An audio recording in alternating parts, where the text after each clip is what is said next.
Hello students, welcome to Swami Vivekanand Institute. My name is Shaheen and in this lecture video we are going to discuss dividend decision.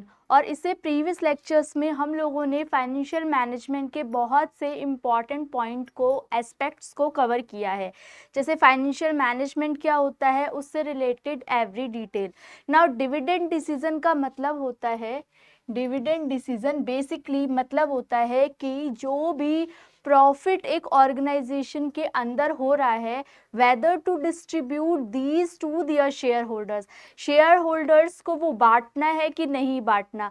अगर तो वो बांटना है तो वो कहलाएगा डिविडेंड, और अगर वो शेयर होल्डर्स को डिवाइड नहीं करना, डिस्ट्रीब्यूट नहीं करना, इन द सेंस वो आपका रिटेन रह जाएगा फर्म के अंदर.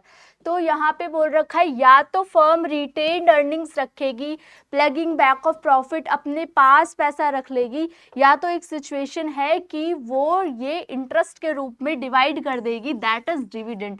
तो दो ही ऑप्शन होते हैं एक फर्म के पास, whether to distribute these profit or not to distribute. If they not distribute the profit, it is known as retained earnings, जिसको हम लोगों ने प्रीवियस लेक्चर्स में कवर किया है प्लगिंग बैक ऑफ प्रॉफिट.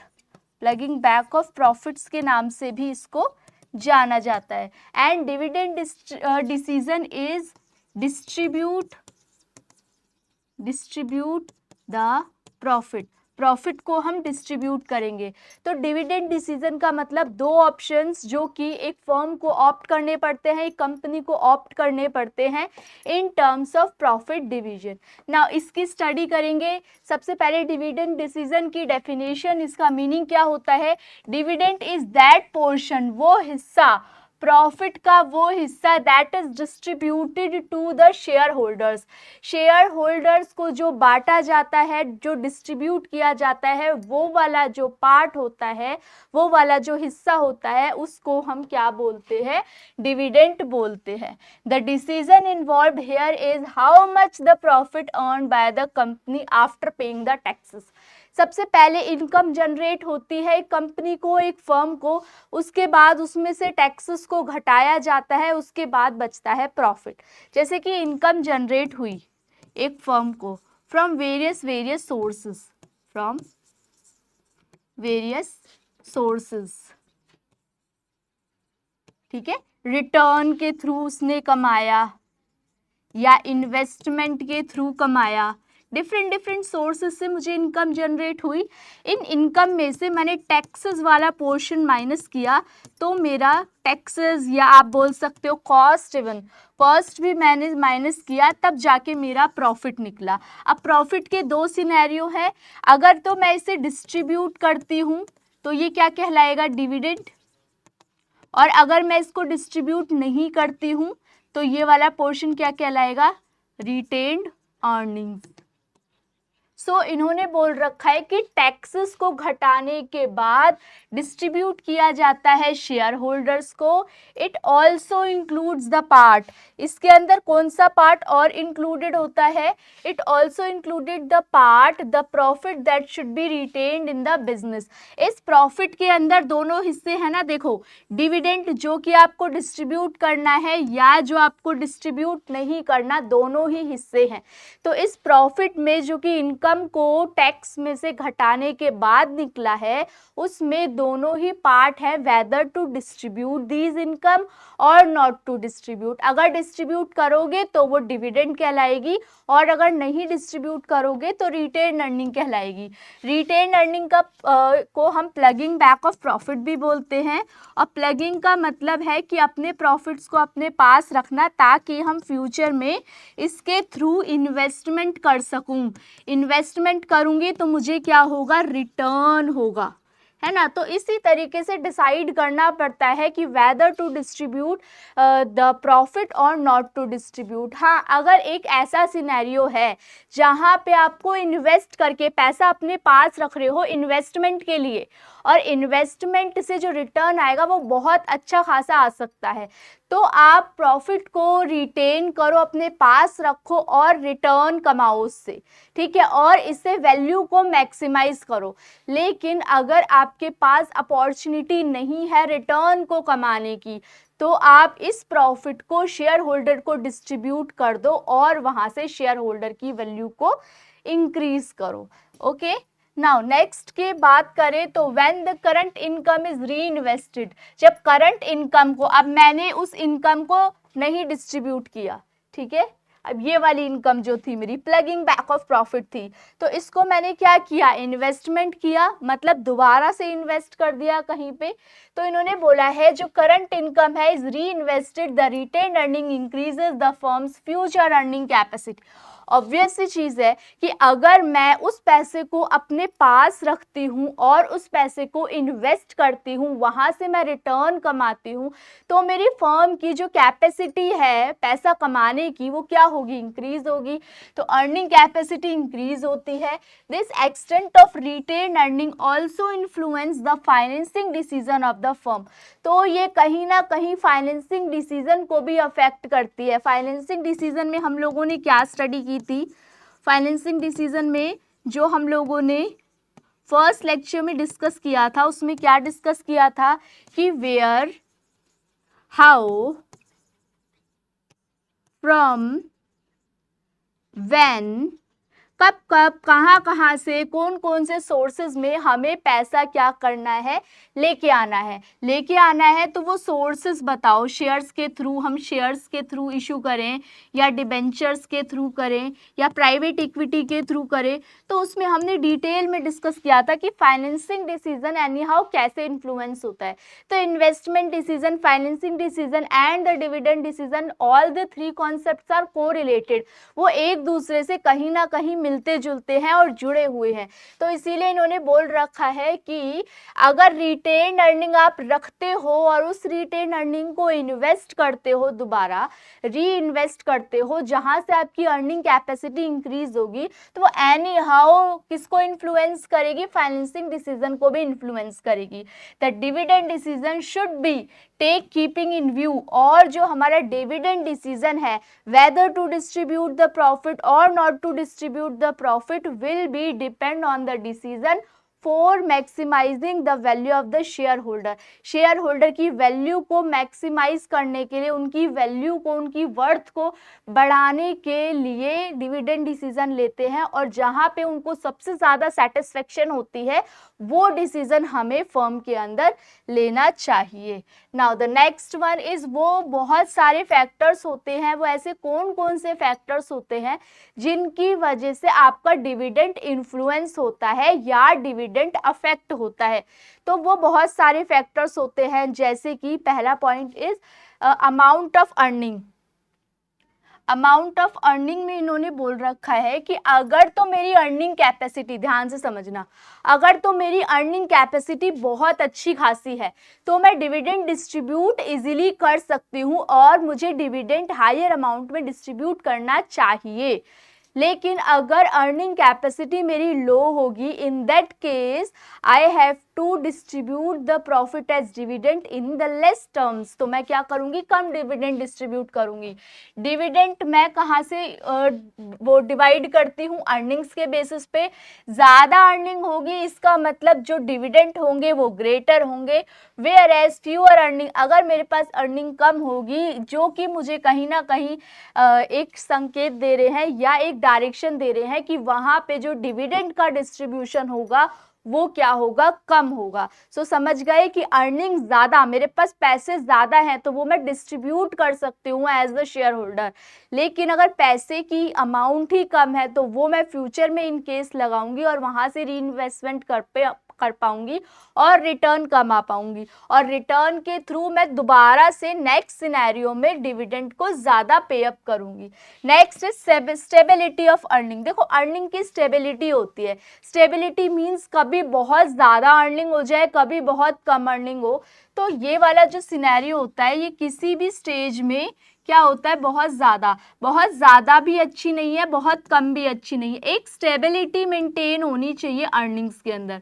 अगर स्टेबिलिटी है तो हाँ आप ये एक्सपेक्ट कर सकते हो आपकी आप डे टू डे एक्टिविटीज़ में अपने शेयर होल्डर्स को सेटिस्फाई कर सकते हो, उनको डिविडेंड डिस्ट्रीब्यूट कर सकते हो। लेकिन कभी बहुत ज़्यादा अर्निंग है या कभी बहुत कम अर्निंग है तो उस केसेस में आपको मुश्किल हो जाएगा ये कैलकुलेट करना कि whether to distribute the dividend, whether to divide the dividend और not to. A company that is stable, एक कंपनी जो कि स्टेबल है, जिसकी रेगुलर अर्निंग है, वो हायर डिविडेंड डिक्लेयर करना अफोर्ड कर सकता है as compare to those company which does not have the stability in earning. Earning की स्टेबिलिटी जिस कंपनी में ज़्यादा होती है, बहुत ज़्यादा है, मतलब एक स्टेबल अर्निंग, एक फर्म ग्रोथ रिसीव कर रही है, तो उस केस के अंदर उस सिनेरियो में डिविडेंड का रेट जो होता है वो ज़्यादा होता है as compare to the other cases. Now stability of dividend, मतलब एक स्टेबल डिविडेंड आप डिस्ट्रीब्यूट करते आ रहे हो तो कंपनी के शेयर होल्डर्स एक्सपेक्ट करेंगे कि इस बार भी आप डिविडेंड उनको दो। लेकिन एक फ्लो नहीं है तो डिविडेंड की जो एक्सपेक्टेशन होती है वो इतनी हाई नहीं होती। तो यही बोला गया है कि some companies follow the policy of paying a stable dividend because it satisfy the share holders को सेटिस्फाई करता है and help in increasing the company reputation. अगर आप स्टेबल रूप में डिविडेंड दे रहे हो तो एक कंपनी की आपकी रेप्यूटेशन इंक्रीज होगी कि हाँ यहाँ पे कंपनी में इन्वेस्ट करने से मुझे एटलीस्ट एक रेगुलर इनकम तो रिसीव होगी ही होगी। Now if earning potential is high, अगर अर्निंग की पोटेंशियल ज़्यादा है तो हाई डिविडेंड डिक्लेयर होगा जैसे कि प्रीवियस पढ़ा। लेकिन अगर अर्निंग टेम्पररी है, टेम्पररी बेसिस पे है, वो इंक्रीज नहीं कर रही, तो आप कम या एक नॉर्मल डिविडेंड एक्सपेक्ट कर सकते हो। तो ये वाला भी फैक्टर इंपॉर्टेंट हो जाता है अर्निंग डिविडेंड वाला। Stability of dividend, growth opportunity, एक ऐसी फर्म के अंदर, एक ऐसी कंपनी में आप पैसा लगा रहे हो, इन्वेस्ट कर रहे हो जहाँ की ग्रोथ की अपॉर्चुनिटीज फ्यूचर में बहुत ज़्यादा होगी, तो उस केस में आपको डिविडेंड की पॉसिबिलिटी भी ज़्यादा मिलेगी। लेकिन अगर एक ऐसी ऑर्गेनाइजेशन में आप इन्वेस्ट कर रहे हो जहाँ पे अर्निंग की कैपेसिटी, ग्रोथ की कैपेसिटी फ्लक्चुएट कर सकती है, इन दैट केस आपका क्या होगा, जो डिविडेंड होगा, डिविडेंड का सिनेरियो वो भी फ्लक्चुएट करेगा, और फ्लक्चुएट करेगा का मतलब वो डिक्रीज होगा। तो ग्रोथ अपॉर्चुनिटी ज़्यादा होगी, ग्रोथ अपॉर्चुनिटी का केस ज़्यादा, तो डिविडेंड भी क्या होगा आपका, डिविडेंड का केस भी क्या होगा, ज़्यादा होगा। ठीक है, और अगर ग्रोथ अपॉर्चुनिटीज कम होगी आपकी फर्म के अंदर तो डिविडेंड भी क्या हो जाएगा आपका, कम। तो यहाँ पे बोल रखा है companies with growth opportunities prefer to retain more money out of their earning to finance the new project. So company that have growth prospectus in near future will declare fewer dividend. और एक तरफ से आप ये भी कह सकते हो कि जो कंपनी ग्रोथ ज़्यादा एक्सपेक्ट करती है वहाँ पे डिविडेंड का केस क्या हो जाएगा, कम। क्यों, क्योंकि आप क्या करोगे, री इन्वेस्टमेंट करोगे फर्म की ग्रोथ के लिए, तो वहाँ पे आप क्या करोगे, डिविडेंड की अपॉर्चुनिटीज को कम कर दोगे as compare to the other one. Cash flow position, payment of dividend is retained to the outflow of cash, a company may be profitable. देखो अगर कैश फ्लो पोजीशन आपकी कंपनी की अच्छी है, कैश इनफ्लो बहुत ज़्यादा, आउटफ्लो बहुत ज़्यादा, दोनों का जो फ्लो है, इनफ्लो आउटफ्लो बहुत ही स्टेबिलिटी से रन होता रहता है, एक कंपनी बहुत ही स्टेबल रूप से कैश की ट्रांजैक्शन करती है, कैश बहुत ज़्यादा रहता है, तो उस सिनेरियो में, उस केस में आप डिविडेंड जो है वो क्या कर सकते हो, एक्सपेक्टेड ज़्यादा, तो वहाँ पे डिविडेंड का केस ज़्यादा रहता है। लेकिन जहाँ पे खुद ही पैसा नहीं होगा, जिस कंपनी में खुद ही शॉर्टेज होगी, कैश की कमी होगी, तो उस केस में आप डिविडेंड कैसे, वो डिस्ट्रीब्यूट ही कहाँ से कर पाएंगे जब उनके पास फंड्स ही नहीं होगा। तो कैश इनफ्लो या कैश फ्लो पोजीशन का मतलब होता है cash outflow and cash inflow of the organization. अगर कैश इनफ्लो आउटफ्लो बहुत ही वेल वर्स्ड मैनर में अगर प्रिपेयर हो रहा है तो आप एक्सपेक्ट करोगे कि डिविडेंड ज़्यादा होगा, अदरवाइज नहीं। Payment of dividend is related to the outflow of cash. A company may be profitable but it may have a shortage of cash in case the company has surplus cash. Surplus means excess cash होता है, then the company can pay more dividend. और अगर shortage of cash होती है तो company क्या करेगी, less dividend pay करेगी। Now taxation policy, taxation policy कहीं ना कहीं किस में हेल्प करते हैं, आपकी प्रॉफिट को बढ़ाने में हेल्प करते हैं। और डिविडेंड आपको क्या करेगा, अगर आप टैक्स वगैरह ज़्यादा पे करोगे। The rate of dividend also depend on the taxation policy of the government. In present taxation policy dividend income tax free है। तो अगर आप ज़्यादा डिविडेंड पे करते हो, एक ऑर्गेनाइजेशन को पे करते हो अगर गवर्नमेंट को, तो उस सिनेरियो के अंदर आप टैक्स से कुछ ना कुछ आपको क्या मिल जाएगी, छूट। तो अगर आप डिविडेंड ज़्यादा पे करोगे, डिविडेंड का सिनेरियो ज़्यादा है, तो आप टैक्स की छूट आपको ज़्यादा मिलेगी, टैक्स रिलीफ आपको ज़्यादा मिलेगा, आप कह सकते हो। लेकिन अगर आप डिविडेंड कम इशू कर रहे हो एक ऑर्गेनाइजेशन में, तो टैक्स आपको बेनिफिट नहीं मिलेगा, टैक्स ज़्यादा पे करना पड़ेगा। Stock market reaction, stock market reaction क्या होता है, the rate of dividend and market value of share are related, directly related to each other. क्या बोल रखा है, स्टॉक मार्केट का रिएक्शन ये होता है कि जो रेट होता है डिविडेंड का, और क्या होता है, डिविडेंड का रेट और value of the share directly related होती है एक दूसरे से। जैसे कि रेट ऑफ डिविडेंड इंक्रीज करेगा तो market value of the share भी इंक्रीज करेगी, लेकिन अगर रेट डिक्रीज करेगा तो इन दैट सिनेरियो जो मार्केट वैल्यू है वो भी डिक्रीज करेगी। A higher rate of dividend has a positive impact to the market price of the shares, whereas a lower rate of dividend may hurt the share price. तो अगर आप ज़्यादा dividend देते हो तो ऑब्वियस सी चीज़ है ना, आपके शेयर होल्डर सेटिस्फाई रहेंगे। शेयर होल्डर सेटिस्फाई होंगे तो शेयर की वैल्यू इंक्रीज करेगी, ज़्यादा लोग शेयर को खरीदेंगे। ज़्यादा लोग शेयर को खरीदेंगे तो वो ज़्यादा पैसों में भी आपके शेयर्स को खरीदने के लिए तैयार हैं, तो उस केस में आपकी वैल्यू शेयर की इंक्रीज हो जाएगी। ठीक है, so management should consider the effect to the price of equity share while deciding the rate of dividend. तो जब रेट ऑफ डिविडेंड डिसाइड होता है, कितना आपको रेट डिविडेंड का पे अप करना है, तो इस फैक्टर को भी हम स्टॉक मार्केट रिएक्शन को भी बहुत इंपॉर्टेंट तरीके से डील करते हैं। Next is theories of dividend, या आप बोल सकते हो models of dividend. Models of dividend या थ्योरीज ऑफ डिविडेंड ये कहते हैं कि डिविडेंड देने या ना देने से फर्म के ऊपर कितना इफेक्ट पड़ेगा। फर्म जो डिविडेंड डिसीजन है, जो आपका डिविडेंड डिसीजन का फैक्टर है, ओके, डिविडेंड डिसीजन का जो फैक्टर है वो एनी हाउ रेलिवेंट है, उसके डिविडेंड देने ना देने से फर्क पड़ता है या फर्क नहीं पड़ता, इररेलीवेंट है। दोनों ही सिनेरियो को स्टडी करेंगे और ये तीनों अप्रोच क्या कहती है उनके बारे में भी पढ़ेंगे। तो डिविडेंड डिसीजन थ्योरीज क्या कहती है कि क्या हमें डिविडेंड को डिस्ट्रीब्यूट करने से फर्क पड़ेगा ओवरऑल ऑर्गेनाइजेशन के ऊपर या नहीं पड़ेगा। तो सबसे पहले वॉल्टर मॉडल की स्टडी करेंगे। वॉल्टर मॉडल क्या कहता है, ये दिया है प्रोफेसर जेम्स सी वॉल्टर ने। वो आर्ग्यू करते हैं, वो बताते हैं that the choice of dividend policy almost always affect the value of the enterprise. मतलब डिविडेंड के डिस्ट्रीब्यूट करने से जो ऑर्गेनाइजेशन है उसकी वैल्यू पे फर्क पड़ता है। मतलब ये एक रेलिवेंट अप्रोच है, रेलिवेंट अप्रोच। मतलब यहाँ पे अगर आप डिविडेंड को डिस्ट्रीब्यूट करोगे या डिविडेंड को डिस्ट्रीब्यूट नहीं करोगे, इन दैट केस आपका क्या होगा, ऑर्गेनाइजेशन या एंटरप्राइज की वैल्यू अफेक्ट होगी। His model shows clearly the importance, इनके मॉडल ने क्लियर तरीके से एक रिलेशनशिप बताया है firms internal rate of return में, आर जिसको कहते हैं, and it's cost of capital में, के और आर के बीच में अच्छा एक रिलेशन बताया है किन्होंने, वॉल्टर मॉडल ने in determining the dividend policy that the maximize the value of share holder.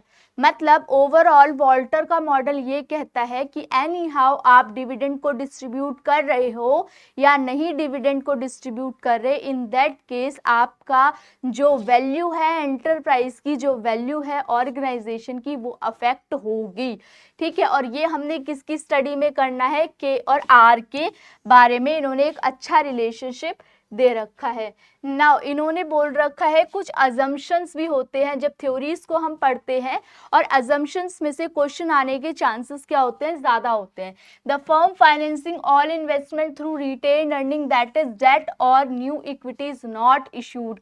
मतलब जो फर्म के पास पैसा आएगा सारा का सारा पैसा वो रिटेन अर्निंग के थ्रू होगा, डेट और इक्विटी के थ्रू नहीं होगा।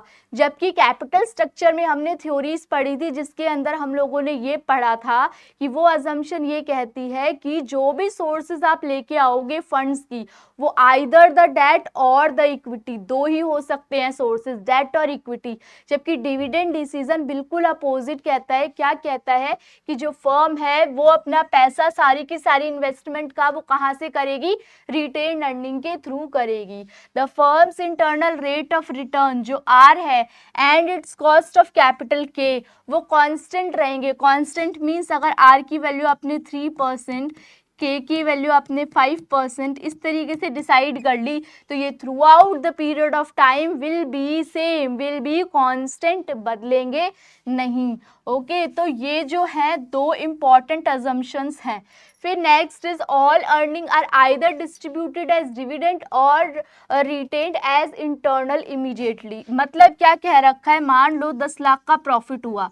अब ये 10 लाख, ये मैंने बताया आपको प्रॉफिट, ये प्रॉफिट कैसे निकला हुआ होगा, जितनी भी मेरी इनकम हर सोर्सेज से आई होगी उसमें से कॉस्ट को, टैक्सेस को घटा दिया होगा, तब मेरा प्रॉफिट निकला होगा। सपोज ये प्रॉफिट निकला 10 लाख, तो 10 लाख या तो मैं पूरा का पूरा उठा के डिविडेंड डिस्ट्रीब्यूट कर दूंगी, या तो मैं पूरा का पूरा उठा के अपने पास रख लूंगी, दैट इज रिटेन्ड अर्निंग। ऐसा नहीं कर सकती कि थोड़ा डिवाइड कर दूं in terms of dividend and थोड़ा अपने पास रख लूं। तो ये अजम्पशन बहुत ही इंपॉर्टेंट हो जाती है, जो कि कहीं ना कहीं डिमेरिट्स का भी रोल प्ले करती है। Beginning earning are dividend never change. जो स्टार्टिंग की अर्निंग होगी डिविडेंड की वो बदलेगी नहीं। The value of the earning per share जो ई है and the dividend per share जो डी है may be change in the model, वो बदल सकते हैं।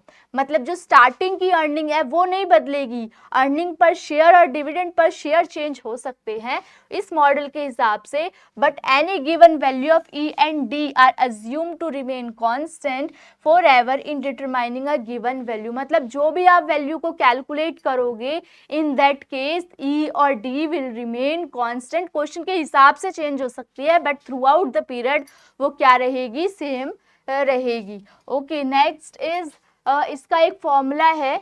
ओके, ये फॉर्मूला कैसे लिखा हुआ है, market price per share is equals to dividend plus earning price return multiply by return, earning price per share upon minus dividend upon में cost divided by cost of equity.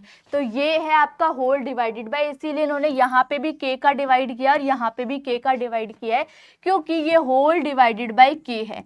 या तो आप इस तरीके से इस फॉर्मूले को नोट डाउन कर सकते हो, या तो आप इंडिविजुअली इसको ऐसे भी नोट डाउन कर सकते हो। इट्स योर्स चॉइस, और आपको दोनों ही तरीके से पता होना चाहिए क्योंकि एग्जामिनर फॉर्मूले बेस्ड भी क्वेश्चंस पूछता है। ओके, जब इनके क्वेश्चंस हम डिस्कस करेंगे तब देखेंगे कि कैसा पैटर्न जो आपका यूजीसी नेट है वो फॉलो कर रहा है, सो दैट कि हम मैक्सिमाइज कर सके अपने स्कोर को। गॉर्डन मॉडल, गॉर्डन मॉडल क्या कहता है, one very popular model explicitly relating the market value of the firm to dividend policy is developed by Myron. Gordon ने एक पॉलिसी दी थी। गॉर्डन थ्योरी ये कहती है, ये भी रेलिवेंट अप्रोच के अंदर आती है, समझना ध्यान से। रेलिवेंट अप्रोच या रेलिवेंट थ्योरी क्या कहती है, रेलिवेंट थ्योरी या रेलिवेंट अप्रोच, रेलिवेंट थ्योरी और अप्रोच ये कहती है कि डिस्ट्रीब्यूट करना ना करना डिविडेंड से जो फर्म है वो अफेक्ट होती है।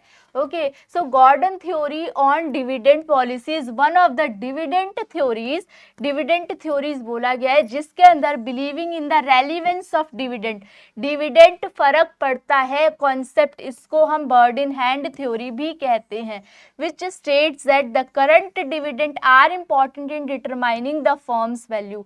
जो आज आप डिविडेंड दे रहे हो वो एनी हाउ इम्पॉर्टेंट है, वो एनी हाउ ज़रूरी है, किसमें, जब आप मार्केट स्ट्रक्चर को डिवाइड करते हो। Gordon model is one of the most popular mathematical model, और इससे हम क्या कैलकुलेट करते हैं, calculate the company's market value using its dividend policy. और डिविडेंड पॉलिसी, ये वाली डिविडेंड पॉलिसी से भी हम क्या निकालते हैं, डिविडेंड कैलकुलेट करते हैं मैथमेटिकली, ठीक है, मार्केट वैल्यू को कैलकुलेट करते हैं with the help of dividend policy. Market value को, शेयर की मार्केट प्राइस पर शेयर को कैलकुलेट करते हैं। नाउ इसकी भी कुछ अजम्पशन है। The firm is an all equity firm, सारी की सारी इक्विटी फर्म होनी चाहिए, कोई एक्सटर्नल फाइनेंसिंग अवेलेबल नहीं है, मतलब बाहर से आप कोई भी पैसा नहीं कर रहे। इक्विटी कौन है, खुद का पैसा, ऑनर्स। जब हमने क्लासिफिकेशन पढ़ी थी फंडिंग्स की, तो क्लासिफिकेशन में दो पार्ट पढ़े थे, on the basis of ownership. तो ऑनर्स फंड पढ़ा था, ऑनर्स फंड, और एक पढ़ा था आपका बोरोड फंड। तो जो ऑनर्स फंड था उसमें हमने किस किस की बात करी थी, इक्विटी की और रिटेन्ड अर्निंग की, तो यहाँ पे उसी की बात कर रहे हैं। और बोरोड फंड में हमने किसकी बात की थी, debentures, loan, bonds, financial institution, इन सब की बात करी थी। Internal rate of return R है वो कांस्टेंट रहेगा, द एप्रोप्रिएशन डिस्काउंट रेट के है वो कांस्टेंट रहेगा। तो एनी हाउ ये कुछ ना कुछ सिमिलर है ना, जिसमें हमने वॉल्टर का मॉडल पढ़ा, गॉर्डन का भी मॉडल की अजम्पशंस काफ़ी हद तक सेम है। The firm and its stream of earnings are perpetual, perpetual means indefinite, irredeemable बोल सकते हो आप, ठीक है, जो कि पूरी कंप्लीट नहीं होगी। द कॉर्पोरेट टैक्सेस एग्जिस्ट ही नहीं करते, टैक्सेस एग्जिस्ट ही नहीं करते। The retention ratio, retention ratio मतलब वो पैसा जो मैं अपने पास रख रही हूँ, रिटेन करके रख रही हूँ। The retention ratio once decided upon is constant, thus the growth G is equals to BR is constant forever. इन्होंने बोल रखा है जो रिटेंशन रेशियो है, जो अपने पास पैसा रख रही हूँ, वो उसका जो रेशियो है वो कांस्टेंट है। तो जो G कैलकुलेट होगा, ग्रोथ, ग्रोथ भी कांस्टेंट होगी ना, क्योंकि ये किस पे डिपेंड कर रही है, B पे और R पे। R भी कांस्टेंट है, हम लोगों ने प्रीवियस स्लाइड में देखा। यहाँ पे देखो ना, R कांस्टेंट है, K कांस्टेंट है, तो यहाँ पे क्या बोल रखा है कि R भी कांस्टेंट है और B भी कांस्टेंट है for ever. K is greater than BR equals to G, मतलब जो K है वो ज़्यादा है ग्रोथ से, कॉस्ट ऑफ इक्विटी जो है वो ज़्यादा है ग्रोथ से, जिसको हम BR भी लिखते हैं। If this condition is not fulfilled, अगर ये कंडीशन पूरी नहीं होती, मतलब K ज़्यादा नहीं होता ग्रोथ से, we can not get a meaningful value for the share, तो हमें शेयर की वैल्यू कैलकुलेट नहीं हो पाएगी। इन दैट केस शेयर की वैल्यू निकालने के लिए आपको क्या करना पड़ेगा, K को ज़्यादा ही होना चाहिए ग्रोथ से, K को ज़्यादा ही होना चाहिए G से। ना उसके बाद according to Gordon dividend capitalization model, जो वैल्यू है price, the market value of a share PQ is equal to P0 होगा, ये P0 is equal to the present value of an infinite stream of dividend to be received by the share, thus P0 is equals to, P0 क्या होगा आपका, earning price per share 1 minus B upon में K minus BR, और इसको हम क्या लिख सकते हैं आपका E 1 माइनस बी, और इसको आप K माइनस G भी लिख सकते हो।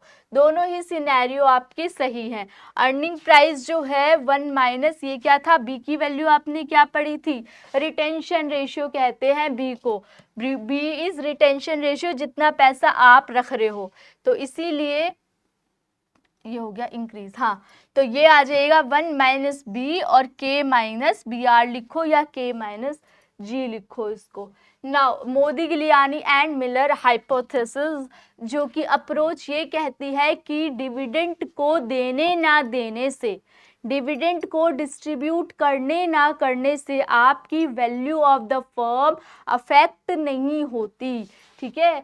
According to Modigliani and Miller, dividend policy of a firm is irrelevant, ये वाला पॉइंट ध्यान रखना, इररेलीवेंट अप्रोच है ये, कोई फर्क नहीं पड़ता आप डिविडेंड डिस्ट्रीब्यूट करो या नहीं करो, as it does not affect the value of the share holders, क्योंकि ये शेयर होल्डर की वैल्यू को अफेक्ट ही नहीं करती, ठीक है। ये कौन कह रहा है? Modigliani. They argue that the value of the firm depends on the firm's earning, firm की अर्निंग के पे डिपेंड करता है, ये फर्म की अर्निंग पे डिपेंड करता है, उसकी इन्वेस्टमेंट पॉलिसी पे डिपेंड करता है, और अर्निंग किससे पता चलेगी? इन्वेस्टमेंट पॉलिसी से पता चलेगी, ठीक है। Thus when investment decision of the firm is given, तो जब इन्वेस्टमेंट डिसीजन दे रखा होता है, dividend decision, the split of earning between dividend and retain earning is no significance in determining the value of the share, तो value of the share निकालने से आपका कहीं पे भी किसी भी तरीके से, ये तो अर्निंग का बेस है ना, ये तो इन्वेस्टमेंट पॉलिसी का बेस है ना, तो डिविडेंड से यहाँ पे कहाँ फर्क पड़ेगा? ये अप्रोच, मोदी गिलियानी की अप्रोच यही कहती है, ठीक है। नेक्स्ट इज, फिर इनकी अजम्पशन है the firm operates in perfect capital market, perfect capital market पढ़ते हो ना, जहाँ पे बहुत ज़्यादा कंपटीशन है और कैपिटल की बहुत ज़्यादा, कैपिटल मार्केट पढ़ा होगा ना, सेकेंडरी मार्केट जहाँ पे शेयर्स, डिबेंचर्स बहुत ज़्यादा अमाउंट में खरीदे बेचे जाते हैं, तो यहाँ पे फर्म ऑपरेट कर रही है परफेक्ट कैपिटल मार्केट में, टैक्सेस एग्जिस्ट ही नहीं करते, firm has a fixed investment policy, जो भी एक बार इन्वेस्टमेंट पॉलिसी बना ली फर्म ने, वो क्या रहेगी? फिक्स रहेगी, चेंज नहीं होगी। रिस्क ऑफ अनसर्टेनिटी, रिस्क है ही नहीं, डज नॉट एग्जिस्ट, जबकि ये सबसे बड़ी डिसएडवांटेजेस है, risk is also attach with every type of profit making organization or any type of company, that as investors are able to forecast future prices and dividend with certainty and one discount rate, मतलब जो dividend holder है, जिसे मेरे पास dividend है, तो मैं पहले से ही कैलकुलेट कर सकती हूँ कि फ्यूचर वैल्यू कितनी होने वाली है और कितना इसका मार्केट प्राइस रहेगा फ्यूचर में, किसके बेसिस पे? डिस्काउंट रेट के बेसिस पे मैं पहले ही कैलकुलेट कर सकती हूँ, इसीलिए तो कोई रिस्क ही नहीं है यहाँ पे, ठीक है। और किसके बेसिस पे? Discount rate in appropriate for all securities and all the time period, time period के हिसाब से तो आर के बराबर रहता है, के टी के बराबर रहता है, क्योंकि यहाँ पे टाइम फैक्टर क्या है? इंक्लूडेड है, तो कह रहे हैं कि कोई रिस्क ही नहीं है ना, क्योंकि आप पहले ही टाइम फैक्टर के बेसिस पे फ्यूचर वैल्यू प्रेजेंट वैल्यू में ही कैलकुलेट कर सकते हो, तो कोई रिस्क वगैरह ही नहीं है, तो ऐसे बोल रहे हैं मोदी गिलियानी। एक अजम्पशन है, under assumption R will be equal to the discount rate, R किसके बराबर है? डिस्काउंट रेट के बराबर है, and identical for all share, सारे शेयर्स के लिए बराबर है। As a result the price of each share, और इसका नतीजा ये होता है कि जो भी आपका रिजल्ट आएगा, प्राइस होगा शेयर का, must adjust so that the rate of return which is composed of the rate of dividend and capital gain on every share will be equal to the discount rate, so के जो है वो are के बराबर है। यहाँ पे overall कहने का मतलब है कि यहाँ पे के और आर की वैल्यू सेम है इस सिनेरियो के अंदर। सो इस लेक्चर के अंदर हम लोगों ने क्या क्या चीज़ों की स्टडी की कि आपका डिविडेंड डिसीजन क्या होता है, डिविडेंड डिसीजन के फैक्टर्स क्या होते हैं जो कि डिविडेंड के होने ना होने पे अफेक्ट करते हैं, और इनकी थ्योरीज पढ़ी। डिविडेंड डिसीजन का और एक सेकंड पार्ट आएगा, उसको डिस्कस करेंगे नेक्स्ट लेक्चर में, लेकिन अभी आपकी एक क्विक रिवीजन करा देते हैं जिसमें हम लोगों ने सारी की सारी स्टडी करनी है डिविडेंड डिसीजन की। डिविडेंड डिसीजन का मतलब होता है वो हिस्सा प्रॉफिट का जो कि शेयर होल्डर्स को दिया जाएगा।